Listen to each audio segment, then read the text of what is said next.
Hello guys! Welcome back to our video series celebrating Black History Month. In this video, we are going to talk about Ruby Bridges. Let's go!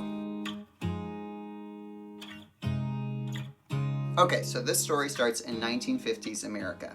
In the 1950s, schools were still segregated. Segregated means separated by race. So that means that there were some schools that were all white children and some schools that were all black children. In 1954, the Supreme Court ruled that this was no longer allowed. And that was the year that Ruby Bridges was born. Now, many southern states didn't want to comply with this. They didn't want to mix black and white kids in their schools. In fact, in some states, it took as much as 6 years, which is where Ruby comes in. She lived in New Orleans, Louisiana, and for kindergarten, she wasn't allowed to go to the school that was nearest her home. But when it got to first grade, her parents volunteered Ruby to go to one of the first desegregated schools in their city. Then, on November 14th, 1960, Ruby Bridges became the first African-American child to attend an all-white school in New Orleans, Louisiana. But it was hard.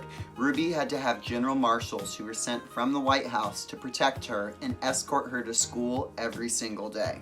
There were protesters and people that would yell and scream at Ruby and her parents.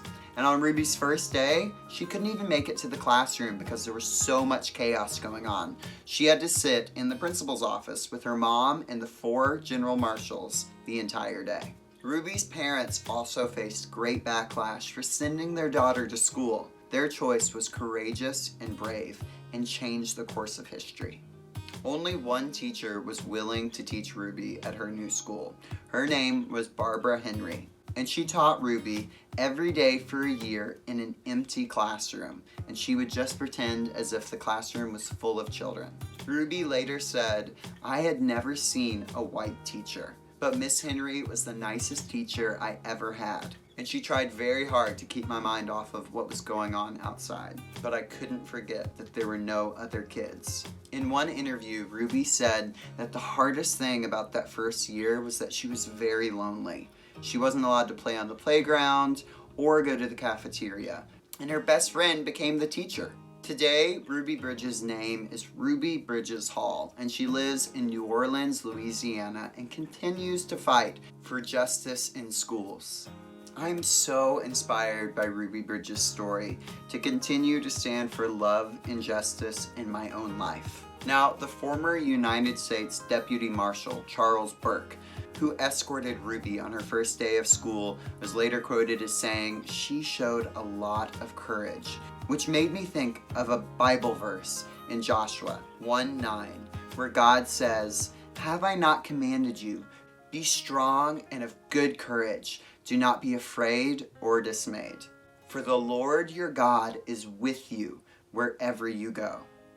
Now, God was saying that in the context of an awesome story that you should look into, but it's true for us today. Whatever we face, we don't have to live in fear or be dismayed or scared of anything because God is always with us. God was with Ruby Bridges, and even though she didn't know the magnitude of what she was doing, her bravery and her parents' bravery changed the course of history, and you can do the same with your life.